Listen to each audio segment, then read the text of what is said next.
everyone, my name is Jessica and I'm here with Danielzy and we're here for episode 4 of Not Only in Pink.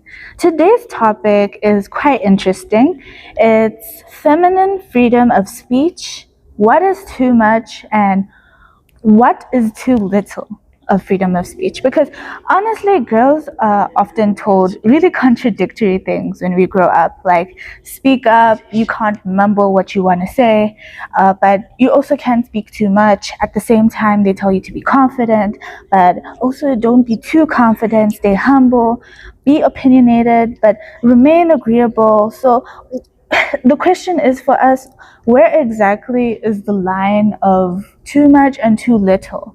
And at what point does a woman herself or a girl, at what point is it too much, and who exactly decides what is too much or too little? So I'm gonna go here with Danielzy. She's gonna give us our statistics that we found on, opinions and things like that. Yeah, Danielzy here, and it's written here that research found listeners overestimated women's contribution in conversations compared to men in mixed groups. Women were judged as talking too much more easily by Cambridge University Press and assessments.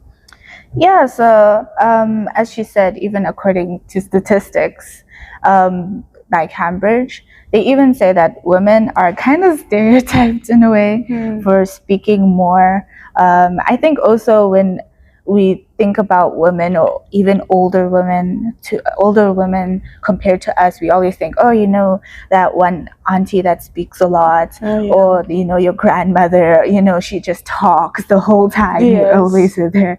So I think that's the stereotype we often receive as women, not only older women as we think.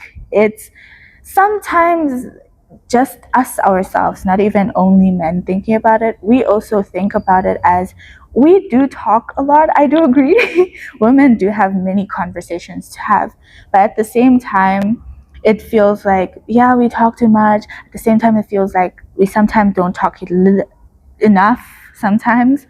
And I would like to leave our introduction with a question. Have you ever felt punished for being honest? And do you know that one person who always says, I'm brutally honest? But the brutal part is always highlighted because they're like, I'm always brutally honest. What I say is what I say, and I won't give up on my opinion.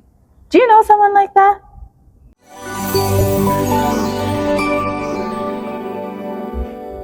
I agree with that question because many women, they confuse between freedom of speech, I can express my opinion, and they turn it into I can say anything what I want, however I want, without any consequences. And that is not a principle, but it's just a social justification for irresponsibility. Because speech always has impact. It always has emotional impact. It has a social impact, reputational impact. And so even if everything can be allowed, it still can be harmful. And so people use it as freedom of speech, as a shield for aggression. They use it to avoid accountability. But the philosophical tension is my right to speak versus my responsibility for impact. Yeah, so I actually wanted to bring in a verse that is from Proverbs 17, verse 27. So it says, he who has knowledge spares his words. So it kind of goes into the subject that a person who spares their words has the real wisdom in a sense. And even in Ecclesiastes 3 verse 7, it says there's a time to keep silence and a time to speak. So as she was saying, many women like confusing independence with freedom of speech. Yeah, we're allowed to speak. We should speak our opinion, but not every opinion needs a microphone. Not every opinion needs to be said out loud. Like, for example, my favorite example is speaking when you're talking to a new mother, for example. their child doesn't always look the cutest, especially when it's a newborn. They're still not like really cute. Yeah, they're small, but they're not like your ideal version of cute because they still haven't grown up. But you still tell the mother, oh, they're cute. Oh my gosh, they look like you. The kid doesn't look like them. You can definitely see that child does not look like either of the parents, but you say it because you want the other person, you're considerate of the other person. And sometimes, as she was saying, people then use it as aggression in a way, as a shield, saying, oh, I'm going to just tell her child looks terrible and just go with it. That is so rude, though. That is really and, you know, rude. because it's the truth. So I'm going to say it because I only tell the truth. I only tell brutal. I'm brutally honest. You know, I don't spare lies. You see, like, it then becomes aggression, and it crosses the line of kindness or truth. It then crosses to rudeness. There's a difference between being kind, being truthful and kind, and being honest. And I think that's kind of the line that many of us aren't ever explained about. Yeah. Yeah, also, it can be used in a way of being seen as someone good, because nowadays saying those kinds of things, you get empowered. Nowadays it's empowering when a woman is able to speak her own truth, when a woman is able to, you know, not back down on her words, to be someone very expressive and, as you said, brutally honest. Nowadays it's seen as, wow, she is very brave, you know, like she is a woman that can stand up for herself. She is amazing. And so I feel like that kind of behavior, as much as society does romanticize it, doesn't mean that it's a good behavior, because that can end up leading to hurting that new mother, you know. The new mother's feelings will be hurt, or someone in your class, if you are too brutally honest to them, they'll feel basically crushed, like, how could she say something like that? And as women, we shouldn't be putting others down. That isn't what we should be doing. We should be lifting others up. And so and something I would like to say is, honestly, being brutally honest doesn't automatically make you wise or great, as she said. Sometimes those words of I'm telling the truth is, as I think she also said, it's a way of running away from your responsibility of how you use your words and how they affect people at the end of the day. And those things of women all think the same. Like, you know, sometimes you're watching videos online and comes a woman that then says, oh yeah, the popular one of, you know, us girls, we don't want flowers. I mean, yeah, it makes sense. Yes, we don't only want flowers, but now saying we don't want flowers, and I'm always like, whoa, I want some. I'm like, whoa, don't go that far. That thing of also speaking for others is also a way of being rude to another person, like saying, oh, you know, us women, we don't do that. That's you. Maybe some traits do apply to a large group of people, you and your friends, but it's also important not to speak for very generally for everyone, like saying, oh, you know, us women or these people, or even how we even speak about others should also not be, oh, you know, she did that, so, you know, all girls that have this trait are gonna be like that. So it's very important that you realize that being opinionated in everything, like always saying, oh, you know, I'm brutally honest, doesn't matter what I say the truth and you just gotta accept it, that type of thing always isn't the nicest. And sometimes it's even the opposite. Sometimes a girl speaks too little, and it's not sometimes always like because she's just being shy, but sometimes it could be because she is afraid of being judged for what she might be saying, because what if she has an opinion that is different from everyone, or she might be afraid of being misinterpreted, or she doesn't want to cause drama between some situations, or also because of past experiences that she had of constantly being shut down, her opinions being, looked as invalid. And so I feel like sometimes it's not only about a woman speaking too much, but also when she speaks too little. Yeah, so last time she gave the statistics on the topic, so I'm going to give the statistics of women when they then don't talk enough, when they don't speak what they actually do need to say. According to The Sun, women often downplay achievements publicly. That's quite interesting. 24% frequently minimize accomplishments. For example, I did, get the top of my school. That type of, you downplay your accomplishments. 36% of women avoid sharing successes.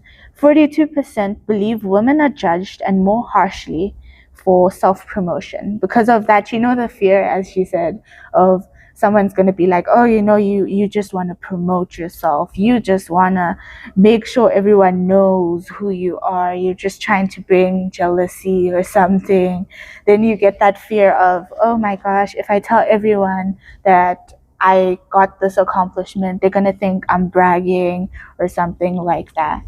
So it's quite interesting to know that even statistically, it is noted that sometimes women are naturally more cautious in a way. And actually, even some other research shows that women use slightly more tentative language. And that basically means women like being careful of our words. Like, we like thinking about words. It's not wrong because, as I said, you can't be too all out. You can't be everywhere, and you can't be rude, or you can't just speak your mind at all times. You do need to think about your words, but then sometimes you think about them too seriously, like, oh, if I say this, someone might think that, or someone might think this. If there is a good reason for why you're thinking about that, like, for example, you're in a friend group and you got top of your class, well, another friend of yours got really bad marks. Of course, you're not going to go to the group and start bragging, saying, oh,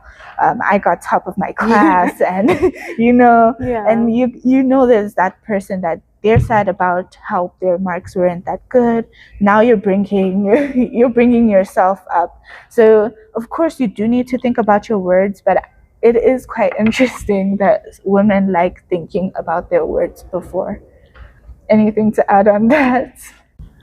Yeah, I think that's true. I feel like as women, we should be constantly checking ourselves on seeing if I'm talking too much, I'm being too vulgar, or I'm talking too little and I need to try and speak more.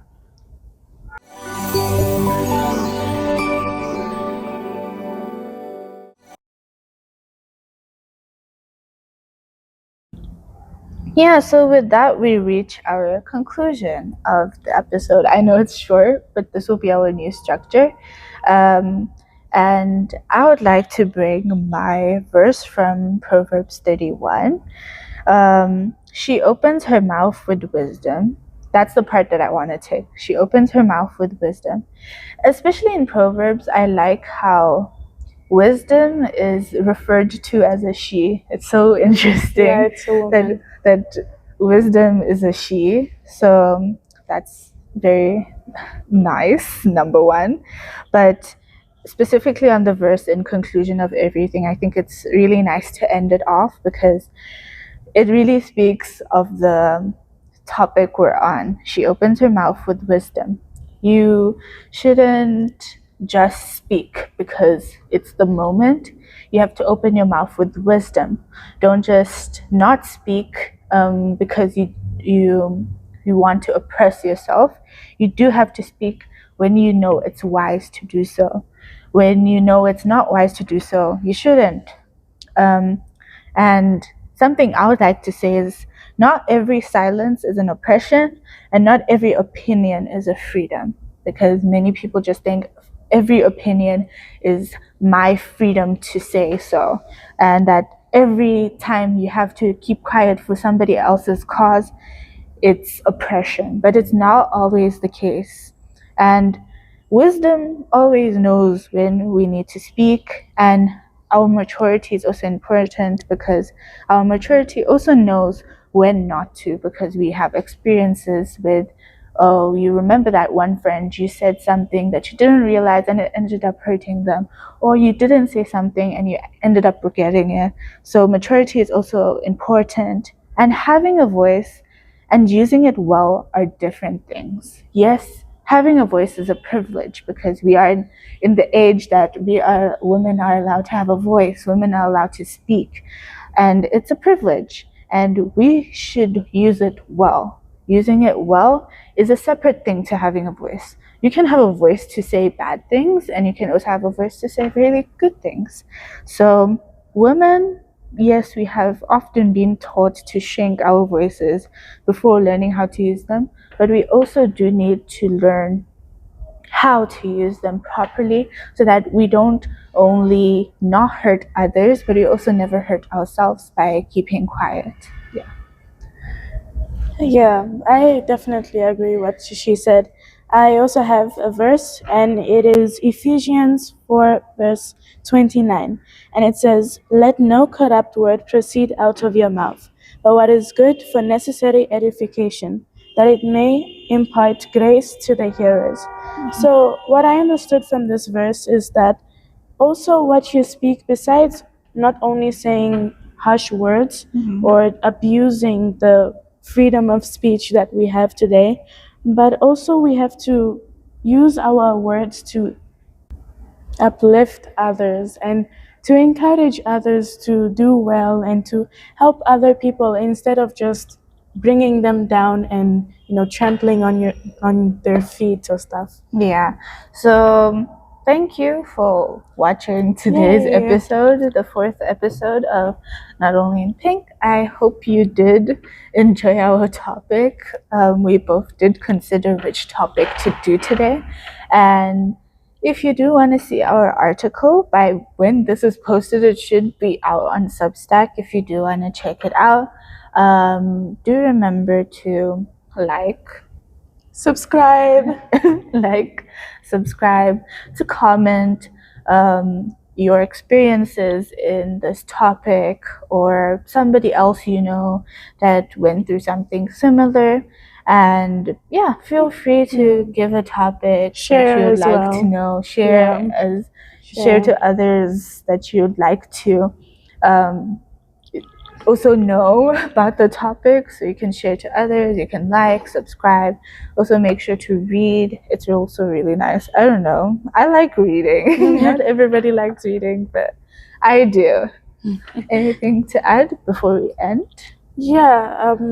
Definitely make sure to comment. Tell us as well anything that you want us to know about your journey as well, about freedom of speech. What are your experiences, whether good or bad? Make sure to also share it with us in the comments. We're non-judgmental. Yes, we listen, we don't judge. So feel free to do so, and we'll see you next week. Next week it will be me alone, sadly enough, and then the next week will be Danielzy doing it by herself, and then we'll be back together the other week. But at the end of the day, you can always comment. You can through Substack you can send us DMs, so feel free to do so, and thank you for listening to the episode. Yay! Bye! Bye.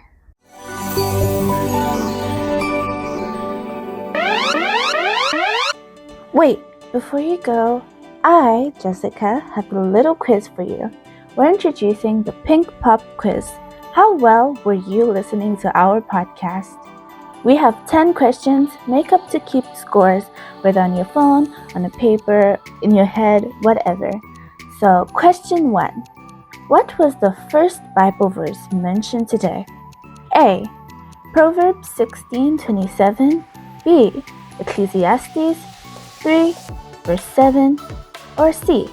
James 1:19. The real answer is A. Proverbs 16:27. Question 2. According to today's conversation, What matters just as much as honesty? A. Confidence. B. Wisdom. Or C. Popularity? The answer is B. Congratulations if you've made the last two. Question 3. True or false? We said every thought deserves to be spoken. True or false? The answer is false. Question 4. Complete the sentence. Women are told to have a voice, just not one that A. is emotional, B. makes people uncomfortable, C. is loud. The answer is B. Question 5. Which question did we ask today? A. Would you rather be respected or liked? B. Would you rather be rich or famous? Or C. Have you ever regretted not saying something? The answer is C. Question 6. About me. Guess what is Jessica's favorite season? A. Summer. B. Autumn. C. Winter. Or D. Spring. I hope you can get this one right. The correct answer is C. I love winter. Question 7. This one's about Danielzy. Guess what is Danielzy's favorite animal? A. Dolphins. B. Cats. C. Horses. Or D. Dogs. This is going to be a tough one. The correct answer is B. Danielzy loves cats. I'm a dog person, but she is a cat person. Question 8. Which verse says, she opens her mouth with wisdom? A. Proverbs 31:26. B. James 1:19. Or C. Ecclesiastes 3 verse 7. This one is said in the podcast. Wonder if you were listening. The answer is A. If you've made it so far, congratulations. But don't worry if you haven't gotten some. Question 9.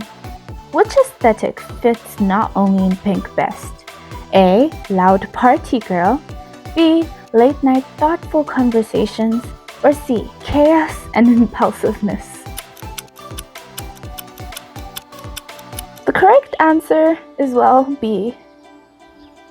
Question 10. We're in the last one. Finish this sentence. Maybe the real question isn't how much is too much. A. But whether we're using our voices wisely. B. But whether people agree with us. Or C. But whether we say whatever we want to. The correct answer is A. We should only use our voices wisely. Well, now you can count your scores, and if you've got 8 or more right, congratulations, you know us better than we thought. You're officially seated at the Not Only in Pink table. Congratulations. And even if you did get some wrong, it's not like a life and death quiz. It was just something fun for the end. Comment, like, subscribe, and tell us if you enjoyed the new quiz we're making. Next week, it'll be Danielzy asking 10 more questions. So remember to pay attention or even rewatch the podcast so you can actually get the questions right. But next time, remember, you'll always have a quiz at the end. Bye!